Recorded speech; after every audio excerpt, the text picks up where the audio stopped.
Online screen recorder. Hi, my name is Amanda Thompson with Allied Instructional Services.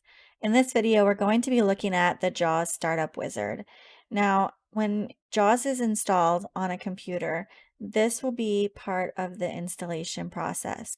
However, a lot of times JAWS is installed separately by an IT service provider from the school or agency, and the teacher for the blind and vision impaired or AT specialist is not always there during that process. So if you have permissions, admin permissions to change things on the computer, you're able to run the startup wizard at any time. Alternatively, it may be useful to share this video with an IT person or to tell them specifically which settings you need to have installed to make sure JAWS runs correctly for your student or your client. So we're just going to look at the JAWS settings right now. So the first thing is when you install JAWS 2020 Help on the computer, there is a guide for running through all of these things. And I'm going to bring JAWS that 2020 Help Contents page. the JAWS Help context page down into the screen right now. In this JAWS Help program, you can click on JAWS Startup Wizard, and it will run you through each of the features that you might access and what those things can do in general. So if you need a more in-depth guide for how to use that, another video that I have will go through some of the things that JAWS 2020 Help and other help features can assist you with. So that's where you would find it. And then I'm going to move over Document here. 5-Word. Edit. So this on our screen right now is the JAWS Startup Wizard, which you can access wherever JAWS is, whether it's in the system tray or if it's running on your bottom taskbar where your apps are located. On the first screen for the JAWS Startup Wizard, you have the option to participate in submitting anonymous usage data. I don't usually check that because some of my school systems are not comfortable with that, so it's just not something that I JAWS do. Startup Wizard Privacy. Next greater button to activate. Press space bar. So you can tab forward to get to space, or if you're using a mouse, you can use that. I'm just going to practice the keyboard commands so you can kind of hear what that might sound like if you're assisting a student virtually in doing this. So I'm going to press space on next. Space. Speech settings. Rate colon 57. Left right slider 15% to increase or decrease. Use the arrow keys. So JAWS is fabulous about telling you how you can manipulate different customizable settings in the JAWS Startup Wizard and with other or software as well. So you can move your arrow keys to adjust the speech settings. I'm going to keep mine at 57. If you tab forward, you can look at punctuation. Punctuation colon combo box. Most 3 of 4. To change the selection, use the arrow keys.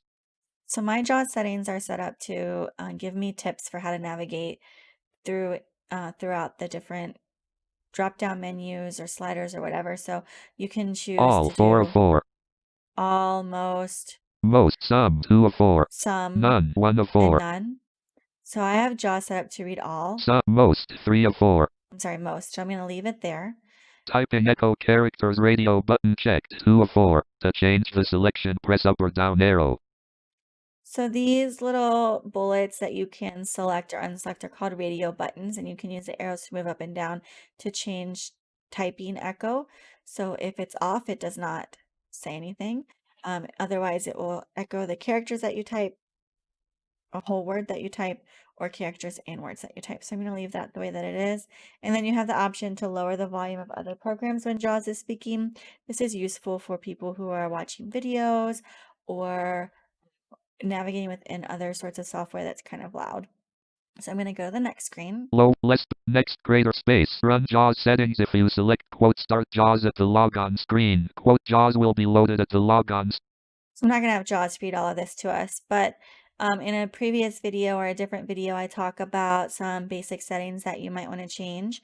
So starting JAWS on the computer start is available here in the Startup Wizard as well as in the basic settings for JAWS. So I typically use my computer visually and don't need JAWS to start up when I'm starting my computer, so I don't have that enabled for me. I do have it enabled to run from the system tray, which is a setting lower down on the screen, and I do have it to prompt to confirm when exiting JAWS just to make sure I don't accidentally leave JAWS when I'm not ready to. Next greater button to activate. Press. So smart navigation is a way to make you navigate with the keyboard through software and websites in a more seamless process. So right now mine is off. I'm going to move it to controls Smart only. navigation control. And there are keyboard commands that you can use, and we'll talk about in a different video for turning smart navigation on and off. You can also have your forms mode, auto, semi-auto, or manual. You can here also change that keyboard layout from the laptop, desktop, or Kinesis. You can use virtual ribbon menus or unselect that. And then you can change the way numbers lock is if it's on or off at start up for your computer or if it's not modified. So we'll move on. Verbosity settings. Tutor messages announce menu. We talked in a different video about what the tutor messages and the access key messages are. Right now, my verbosity is set to the highest setting because I am teaching virtually users who are beginners and also have theirs set to the highest verbosity setting. So I can go through and hear the exact same things that they're hearing on their end when I'm practicing on my end, but I can move it to intermediate to make it less verbose and advanced so that it speaks the fewest amount of things on the screen. And then my graphic verbosity is set at all graphics, but it could just be set to label the graphics or to not address them at all. Next greater button to So when you're using a refreshable braille display, you will change your braille translation settings. And so I'm going to click on language here, and it's a drop-down menu, and you'll get to see some of the things that are available. English-United States 15 of 52. So if you have a student who needs to switch to, say, Spanish for Spanish class, they can do that here. I'm going to keep mine in English. Language The computer output braille 1 of 5. by default is set to computer braille, but you can put it on the English grade 1 or grade 2. That's the EBAE, or you can do the Unified English Braille Code UEB, grade 1 or 2. Unified English output. Mine's going to be set to grade 2. My input is also Computer braille 1 of input. going to be computer or UEB grade 2. I'm not going to be using computer braille.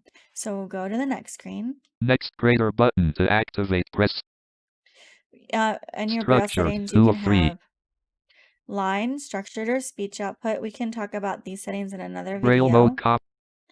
You can have your flash messages in Braille, reverse panning buttons, enable word wrap.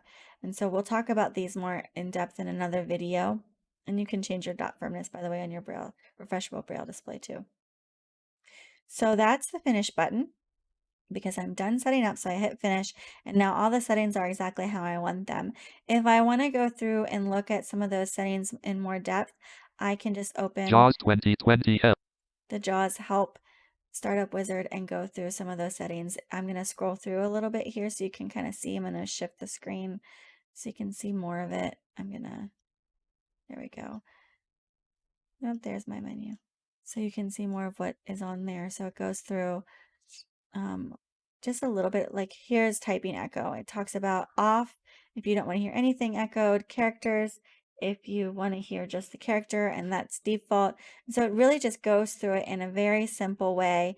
It probably doesn't explain everything that someone who's unfamiliar with JAWS would need to know, but it at least gets the user or the person started, and then you can go forward from there. So hopefully this video was helpful for how you might use the Startup Wizard to adjust some of your settings.